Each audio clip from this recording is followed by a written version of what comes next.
오늘은 디모데가 어떻게 하나님의 일꾼으로 부름을 받았는지 이렇게 살펴보면서 하나님의 함께 계심과 또 역사하심과 이루시는 은혜가 얼마나 크고 놀라운지 우리 함께 살펴보면서 은혜를 나누겠습니다.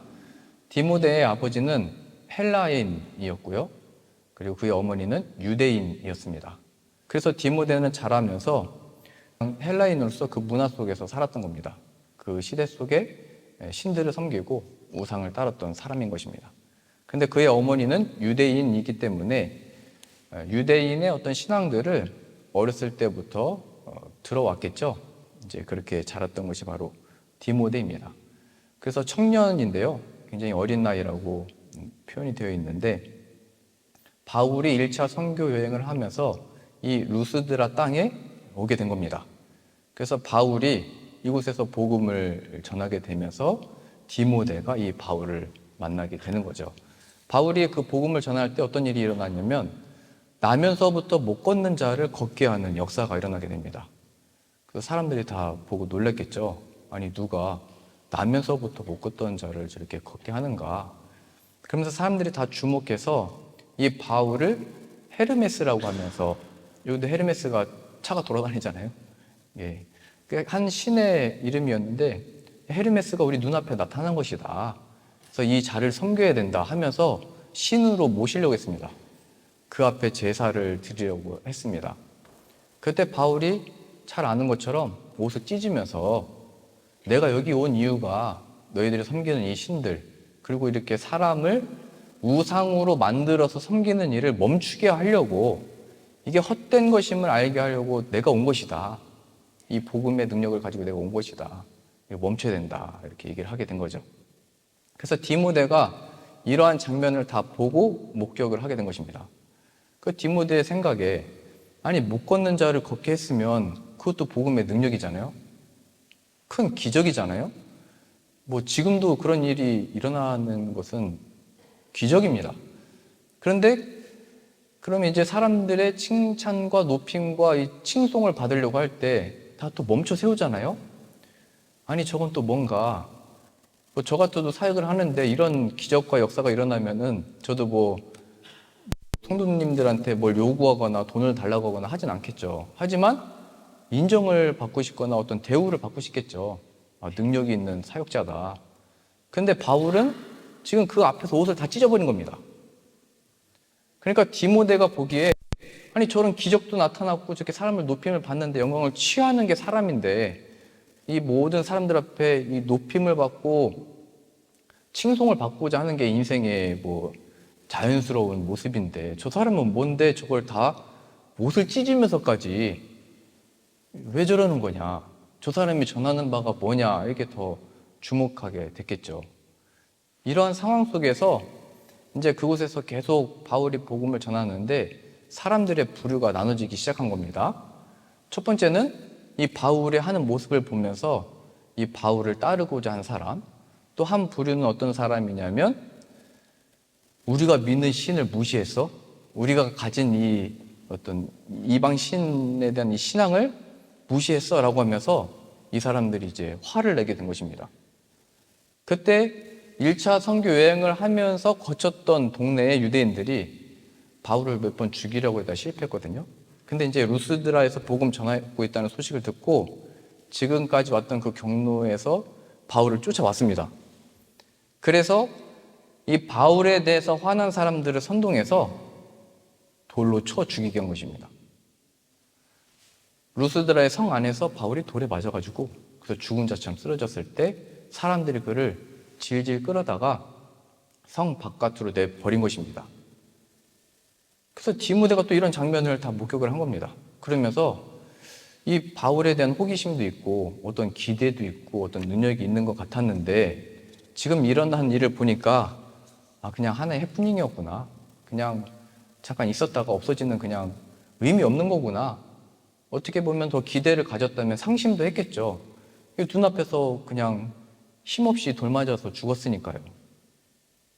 근데 이런 상황 속에서 또 놀라운 일이 일어나는 겁니다. 죽은 줄 알았던 바울이 바울을 따르려고 했던 사람들이 모이니까 갑자기 일어난 것입니다. 그리고 성 안으로 다시 들어가서 하루 동안 말씀을 가르치고 다른 도시로 가서 복음을 전하게 됩니다. 저 같으면 이렇게 돌 맞고 던져댐을 받았으면 도망갈 것 같거든요. 근데 여전히 살해의 위협이 있는, 아직 그 바울이 살아있다라는 얘기를 들으면 위험하잖아요. 근데 다시 성 안으로 들어간 것입니다. 하나님이 자신에게 주어진 이 복음을 전하고 가르치고 싶어서 그 위협 속으로 다시 들어간 거죠. 그래서 디모데와 이 바울을 따랐던 사람들은, 아니 복음이 도대체 뭐길래 저렇게 돌 맞아 죽었다가 살아나서 다시 여기 또 위협이 있는데 여기로 다시 들어서 복음을 전하냐, 이거 뭐 진짜다라고 하는 큰 감동과 어떤 호기심과 그가 말하는 것에 대한 어떤 권위와 역사가 진짜라는 것이 이제 증명이 된 거죠. 그러니까 디모데는 바울이 행한 그 모습을 보면서 그에게 진짜가 있다라는 것을 발견하게 된 것입니다.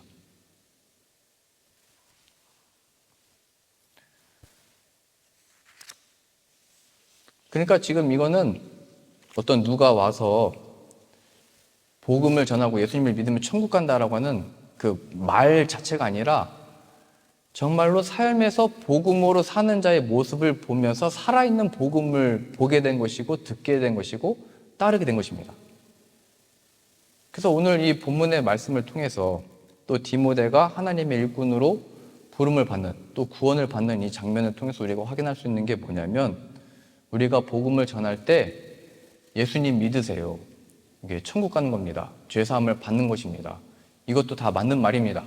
또 성령님의 역사로 인해서 이 복음을 전하는 것만으로도 충분히 회심, 하나님을 몰랐던 사람들이 회개하여 하나님께 돌아오는 이 마음을 얻는 것, 이 돌이킴을 받는 역사가 일어납니다. 그러나 복음을 전하는 자들의 마땅한 바는 복음으로 살면서, 복음으로 나아가서 복음을 전할 때 이 놀라운 역사가 일어난다는 것을 보게 되는 것입니다. 그것이 진짜라는 증명은 우리들의 이 입술의 고백만이 아니고 그런 우리들의 삶, 이 삶을 살아가는 태도, 방향, 그것 속에 있다는 것입니다. 하나님은 우리들이 복음을 전할 때 입술만이 아니라 그 복음으로 사는 삶이 있어야 된다는 것을 보여주는 것입니다. 그러니까 우리가 먼저 전하면서 가르치는 대로 우리가 살아야 하는 것입니다. 누군가에게 이렇게 해라 저렇게 해라 말하는 것은 우리 부모님들이 자녀들한테 말을 해보면 다 알잖아요. 이게 뭐가 안 먹힌다는 걸 알잖아요. 뭐 아무리 뭘 요구를 하고 조건을 걸고 처음에는 그게 되는 것 같지만 나중에는 더 큰 거를 바라잖아요. 그러니까 이렇게 해라 저렇게 해라 하는 게 신앙이 아니고, 우리가 이 길, 신앙의 길을 걸으면서 권면을 해야 되는 겁니다. 또 우리가 누구 보고 이래라 저래라 할 권리도 있지도 않습니다. 목회자도 있지 않고요, 성도님들도 다 마찬가지입니다. 다 그래서 주 안에서 권면하라 되는 거잖아요. 주 안에서 행해라, 그리스도 예수의 마음을 가지라, 이렇게 말씀하셨잖아요. 그 마음으로 해야 되는 것입니다. 예수님의 마음이 뭐냐면 하늘 보좌 영광을 두고 내려오셨잖아요. 하나님의 말씀에 순종해서 내려오셨다 이겁니다. 물론 자신의 영광과 하늘의 보좌의 그 영광을 내려놓은 것도 감동이지만, 그렇게 하신 이유는 하나님이 내려가라고 하셨기 때문에 내려오신 겁니다. 그냥 말씀에 순종하는 그 모습 속에 십자가를 지라고 하니까 지신 거잖아요. 우리 죄를 대신해서 죽으신 것도 감동이고 놀라운 일이지만 하나님의 말씀에 순종하신 그 모습을 나타내신 겁니다. 그러니까 예수님이 말로만 말씀을 주신 게 아니고 그가 행함으로. 그래서 마태복음의 내용을 보면 사람들이 볼 때 그 말씀에 권위가 있더라, 다른 율법 선생들과는 다르다, 이렇게 표현이 되어 있습니다. 그 권위는 하나님의 그 말과 지혜의 권위도 있지만 그 삶에 그 모습이 있어야 되는 것입니다. 저는 어린 시절을 교회에서 자랐습니다. 이것도 한번 예를 들었던 건데요. 그래서 뭐 교학교에서 신났죠. 놀이터인 것처럼 아주 재밌게 지냈습니다. 그런데 한 3, 4학년 되니까 이 교학교가 지루한 겁니다. 그래가지고 학생부 예배를 갔어요. 청소년부 예배. 그랬더니 새로운 곳이니까요. 뭐 제가 시간이 짧아서 다 얘기할 수는 없지만 재밌었습니다. 교학교는 내 수준을 안 맞는다. 난 이제 학생부 간다 해서 아버지한테 말씀드리고 학생부를 갔습니다. 근데 거기도 몇 개월 지나니까 또 좀 이게 형식적으로 바뀌었어요. 뭔가 흥미를 잃고. 그러던 중에 저로 하여금 이 신앙과 믿음에 대해서 교훈을 얻게 하는 사건이 일어나거든요. 제 어린 마음에 아주 충격적인 걸 목격하게 됐는데, 저희가 그 시골교회였는데 학생부 아이들이 20명 있었어요. 뭐 그 시절에는 그랬거든요. 시골교회여도 학생 아이들이 많았는데, 근데 교회에 이 악보 집이, 그러니까 찬양 악보집 있잖아요. 복음서가 있는 게 한 권밖에 없었어요. 그래가지고 토요일마다 모여서 예배를 드리는데 학생부가 찬양을 하려면 그날 부를 찬양들을 미리 복사해가지고 사람들에게 다 이제 두세 명씩 볼 수 있도록 그 악보를 다시 프린트를 해서 다 나눠준 겁니다. 매주. 그런 상황 속에서 어떤 한 형이 학교에서 장학금을 20만 원을 받아왔는데, 그거를 어떻게 썼냐면 그 시내에 나가서 악보집을 20권을 사온 거예요. 찬양 악보집을. 그래서 예배 시간에 그 하나씩 나눠준 거예요. 한 명당. 그걸 받으면서 우리는 더 이상 이제 복사를 안 해도 되게 됐죠. 원하는 찬양을 부르고 싶은 대로 이제 부를 수 있게 된 거죠. 그 모습을 보면서 굉장히 놀라웠어요. 물론 장학금을 받아온 것을 자신을 위해서 쓰지 않고 하나님께 드린 거잖아요, 지금. 그런 것도 있지만 사실은 제가 그 형의 집에 흙집이었거든요. 흙으로 벽을 쌓은 집. 흙벽들 아시죠? 근데 그 출입문 있는 담벼락이 있는데 거기에 땅벌이 거기 흙 속에 들어가서 구멍을 다 파놨어요. 그러니까 벌이 그 구멍 판 데서 다 살고 있는 거죠. 근데 제가 보기에 이 벌이 어떻게 여기 같이 사냐, 위험하다, 죽여야 된다 해서 제가 집에서 물총을 가지고 그 구멍에다 물을 계속 쐈어요. 근데 제가 그 얘기를 얼핏 들었거든요. 요거 흙벽돌에다가 물 쏘면 이거 집 무너진다. 근데 제가 쏘면 쏠수록 벌이 한 마리씩 나와요. 이게 물을 계속 쏘니까. 그래서 저는 이거 벌이 더 위험하다고 쫓아낸다. 또 재밌기도 하거든요. 근데 제가 어느 정도 이렇게 구멍이 굉장히 많았는데 다 뿌리다 보니까 이 그 담벼락 색깔이 점점 묽게 변하는 거예요. 멈췄어야 되는데 제가 무너질 때까지 한 겁니다. 그래서 담벼락이 무너져가지고 깜짝 놀랐어요. 집이 무너져가지고. 물론 집이 다 무너진 건 아니고 다행히 담벼락 이쪽 한쪽 면이 무너져가지고 제가 잽싸게 도망갔습니다.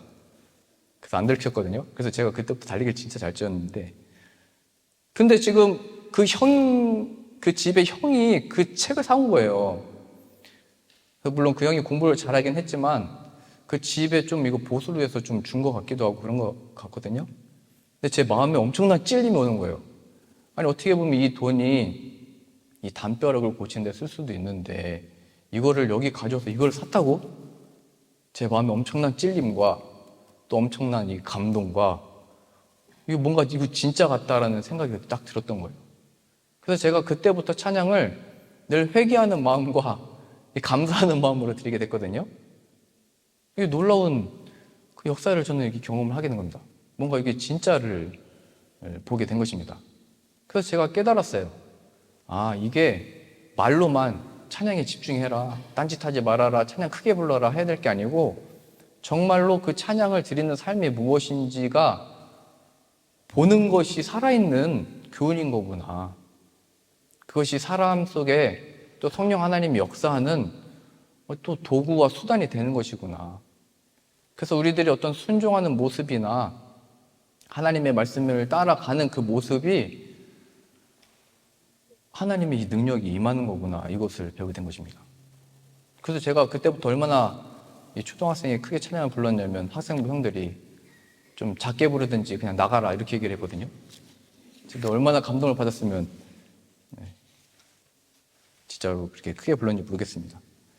그러니까 이런 모든 것들이 정말 예수님을 섬기며 전하는 일에 우리가 말씀에 순종하여 살아가는 것이 훌륭하게 또 쓰임 받는 일이고요. 또 좋은 모습이라는 것을 우리가 알 수 있는 것입니다. 그러니까 바울이 자신의 유익이나 자신의 또 돌을 맞았을 때 다른 데로 그냥 바로 가버릴 수도 있는데 성 안으로 다시 들어갔잖아요. 그런 모습을 보면서 살아있는 이 신앙의 이 말씀을 보고 배우고 먹고 함께 누리게 된 것입니다. 이런 상황 속에서 디모데라고 하는 일꾼이 이제 세움을 받게 되는 것이죠. 놀라운 역사죠. 그래서 우리들이 여기서 하는 섬김이나 봉사나 교회 어떤 사역이나 무슨 선교 사역이나 할 것 없이 믿음으로 말씀에 순종함으로 행하는 그 일들은 다 하나님이 이미 복음을 전하는 일로 쓰고 계신 것입니다. 그것이 우리 눈에 열매로 보일 때도 있고 나중에 나타날 때도 있는 것입니다.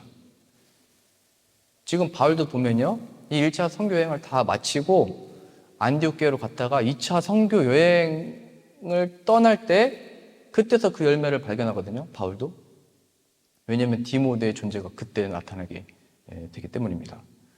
그러니까 바울이 1차 선교 여행을 마치고 2차 선교 여행으로 이 루스드라를 다시 갔을 때 그 지역에 칭찬을 받던, 신앙과 믿음으로 칭찬을 받던 디모데를 보게 된 것이고, 이제 그 디모데와 함께 2차 선교 여행을 떠나게 된 것입니다. 그러니까 바울도 굉장히 보람되죠. 1차 선교 여행 때 했던 일들에 하나님 열매를 맺게 하셨고, 이렇게 동역자를 세우셨구나. 하나님이 하시는 일이구나. 그러니까 우리도 지치지 말고 하나님이 주신 말씀에 순종하면 때가 이르면 거둘 줄을 믿습니다. 하나님이 약속하신 말씀 가운데 있기도 하고 가기도 하고 순종하는 그 삶 가운데 하나님은 하나님의 계획대로 그 역사를 이루어 가시는 것입니다. 그러면 이제 이 디모데가 어떻게 쓰임 받았냐면요, 바울과 함께 이제 2차 선교 여행을 약 4, 5년 동안 떠나게 되는 겁니다. 그 역사 속에서 바울이 저는 혼자서 그냥 담대한 사람인 줄 알았는데 항상 옆에 동역자들이 같이 다녔거든요. 그리고 나중에 고린도 교회에서 사역할 때도 이 디모데에게 그 문제가 있는 교회들, 데살로니가 이런 교회들 보내서 해결하라고 했을 때 혼자 있을 때는 일을 했어요. 천막 만드는 일을 해서 장사를 했거든요. 그러니까 선교금을 모으고 있었던 거죠. 그러다가 디모데가 도착하면 힘이 나서 복음을 전파했습니다. 그러니까 어떻게 보면 되게 그냥 강직한 사람 같지만 그래도 하나님이 허락해 주신 동역자가 있을 때, 저도 사실 어디 갈 때 그 백혜라는 사람 없으면은 좀 두려움이 있거든요. 걱정도 되고. 그리고 우리 성도님들하고 또 같이 다녔다 보니까 항상 옆에 있었으면 좋겠다 그 마음이 늘 있어요. 없으면 뭔가 생각나고 그립고, 아 이게 소중한 거구나, 늘 같이 가자고 해야 되는 거구나, 그걸 점점 느끼거든요. 그래서 제가 특이하게도 어디 갈 때 계속 같이 가는 겁니다. 네, 그게 뭐 하나님께 쓰임 받는 건데요. 바울도 항상 그렇게 여러 명이 같이 다녔어요. 특별히 디모데가 오면 굉장한 힘을 얻고 그 힘으로 담대하게 복음을 막 이렇게 전하게 됐습니다. 그래서 이 디모데는 바울이 고백했듯이 하나님의 신실한 일꾼, 하나님의 사랑받는 자녀, 내 아들, 이런 표현들을 계속 아주 고백을 많이 하게 되는데요. 그래서 그가 복음을 전할 때도 같이 전하고, 교회들의 그 복음을 전하고 교회들이 많이 생겼잖아요, 유럽에. 그럼 그 교회들에 문제가 생겼을 때 보내서 중재하도록 보내기도 하고요. 그 다음에 바울이 3년 동안 그 이방신 섬기던 그 에베소 지역에서 복음을 전하고 가르쳤을 때 3년 동안 목회를 했습니다. 그래서 에베소 교회가 굉장히 커졌는데 그때 이 디모데에게 거기를 목회하도록 맡기고 이제 로마로 또 가게 된 것이죠. 그러니까 이 디모데는 굉장히 하나님께 복되게 또 이렇게 쓰임받았던 주님의 일꾼이 된 것입니다. 그러니까 이 일꾼이 바울의 이 말씀을 따라가는 그 삶 가운데 만나게 되고 하나님이 만드셨고 이루어 가신다는 것을 우리가 보게 되는 것입니다. 물론 내가 능력 있게 하고 내 앞에 열매가 나타나기를 바라지만 하나님은 그 사역들 가운데 일꾼들을 이렇게 계속 만들어 가신다는 것을 알 수 있는 거죠. 그래서 지금 디모데가 이제 이 에베소 교회에서 3년 동안 목회를 했던, 바울이 목회를 했던 이 교회를 이제 목회를 해라 하면서 그냥 말만 한 게 아니고 우리가 잘 아는 디모데 전후서 두 번의 서신서를 기록해서 보낸 겁니다. 내가 너를 이곳에 있게 한 이유, 또 이 에베소 교회 성도들을 대할 때, 또 가르칠 때 어떻게 해야 되는지를 자세하게 디모데 전후서에 기록을 해준 것입니다. 그래서 이게 디모데에게는 찾아볼까요? 디모데전서 4장 12절인데요. 디모데전서 4장 12절입니다. 이거를 디모데가 보기에 딱 요약을 하면 이 두 절에서 다 나타나 있는데요. 디모데전서 4장 12절입니다.